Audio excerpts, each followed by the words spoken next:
Hola, ¿qué tal amigos? Estamos en nuestro plan de estudio, leyendo la Biblia en orden cronológico en un año. Hoy estamos en nuestro día 322 y vamos a orar.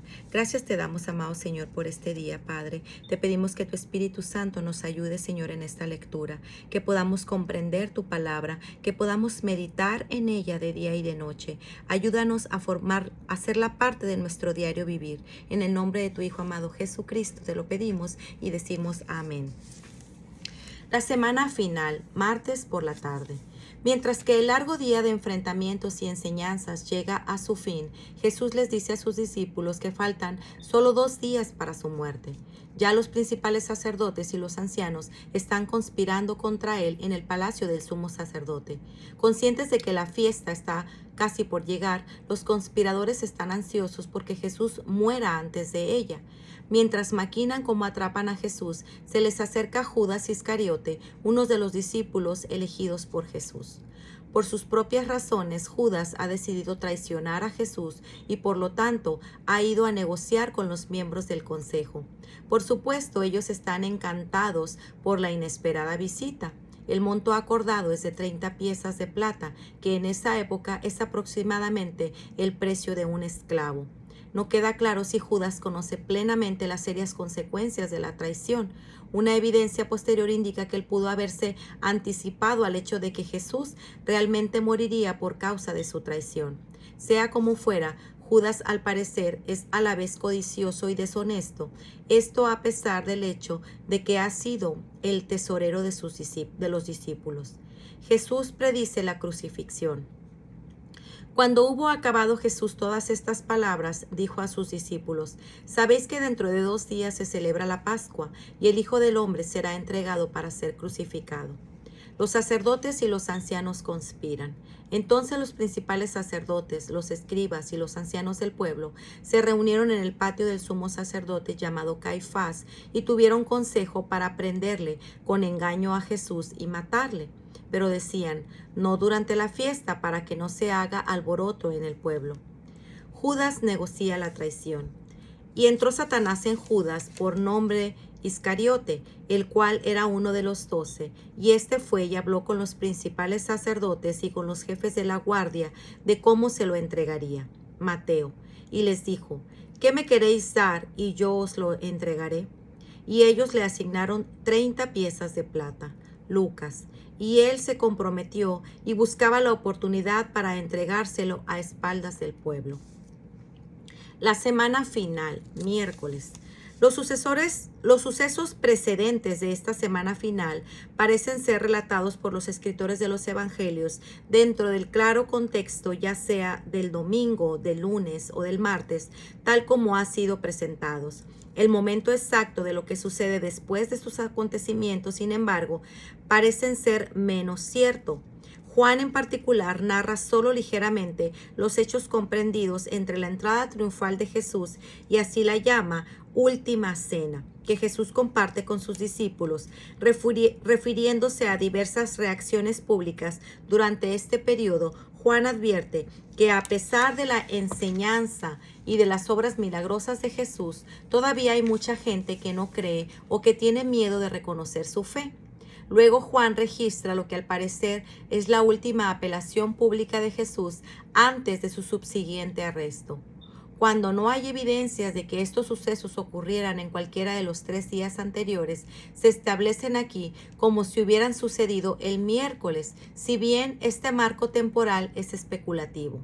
De mucha mayor importancia a estas alturas es la cronología relacionada con la última cena, la crucifixión de Jesús y su posterior resurrección. Tradicionalmente se cree que la última cena tuvo lugar el jueves en la noche, seguida por la crucifixión el viernes por la tarde y la resurrección el domingo por la mañana. Sin embargo, esto hace surgir por lo menos 2 preguntas.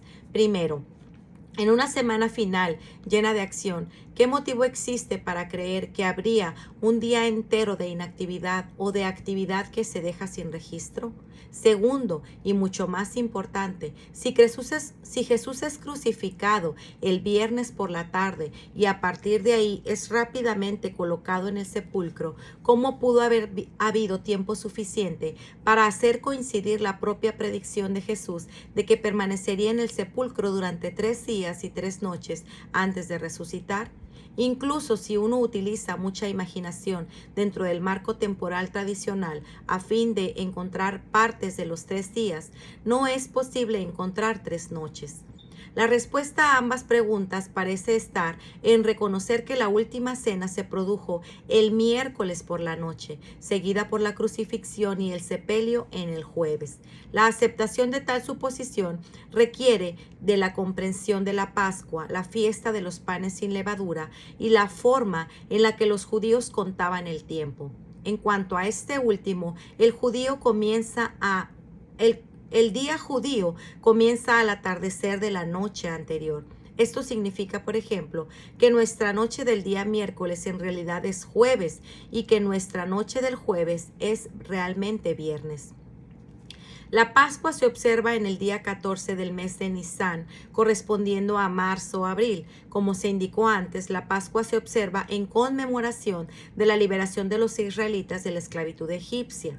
El nombre deriva de pasar por alto las casas de los israelitas cuando la muerte llegó del primogénito de cada familia egipcia.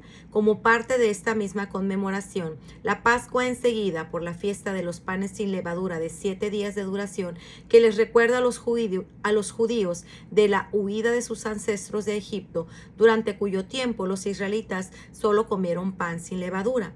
Es común entre los judíos de la época de Jesús referirse a ambas celebraciones por un solo nombre, ya sea la Pascua o la fiesta de los panes sin levadura. Por orden de Dios, Levítico 23, debe sacrificarse un cordero el día 14, la Pascua, y la comida de Pascua debe comerse esa noche, que sería el comienzo del día 15. El primer día de la fiesta de los panes sin levadura. Luego debe observarse todo el día 15 como un día de reposo o un día sumamente santo, independientemente del día de la semana en la que recayera en cualquier año dado. Si el día 15 es un viernes, entonces todo ese día como el sábado siguiente se observarán como días de reposo. Con tal trasfondo del cuadro total comienza a clarificarse. Mateo, Marcos y Lucas registran la preparación de los discípulos para la Pascua en el primer día de las fiestas de los panes sin levadura, en el que debía sacrificarse el cordero pascal. Entonces, esto colocaría sus preparaciones a comienzos del día 14, que por supuesto empieza al anochecer del día 13. Entre las preparaciones comunes en el día de la noche del día 13, esta remoción de toda levadura de la casa. Por lo tanto, parece ser que los discípulos suponen que deben esperar compartir con Jesús la noche siguiente y por lo visto no se dan cuenta de que la cena común de la primera noche en realidad será su última cena con Jesús. Si bien generalmente se refiere a la ocasión como parte de la celebración de la Pascua, Jesús parece explicar por qué es importante para él comer con ellos la noche antes de la venida de la verdadera cena de la Pascua. Como se verá, las palabras de Jesús son: «Cuánto he deseado comer con vosotros esta Pascua antes de que padezca, porque os digo que no la comeré más hasta que se cumpla en el reino de Dios». Refiriéndose a su sufrimiento, Jesús evidentemente está anticipando que su propia muerte de sacrificio ocurrirá más tarde ese día, evitándole participar en la verdadera cena de Pascua. El relato de Juan elimina toda duda de que esa cena sucederá antes de la verdadera cena de Pascua, cuando Jesús le dice a Judas durante la cena que haga lo que está por hacer.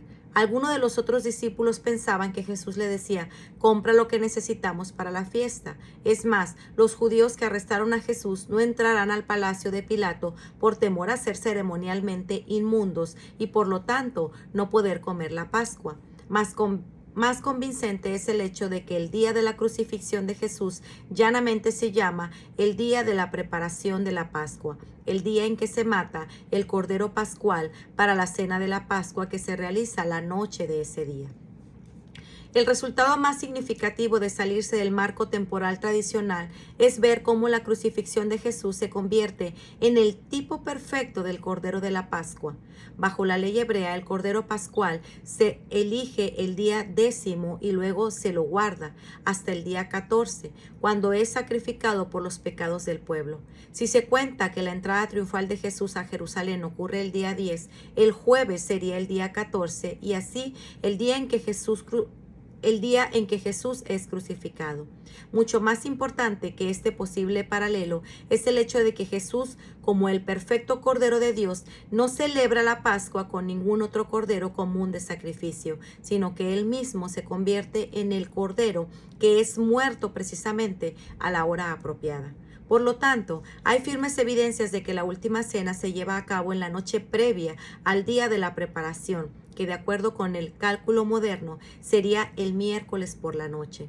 Partiendo de esta suposición, los sucesos relacionados con este miércoles final incluyen no solo la última enseñanza de Jesús en público, sino también el relato de Pedro y Juan buscando el aposento alto y haciendo los preparativos para la celebración de la Pascua.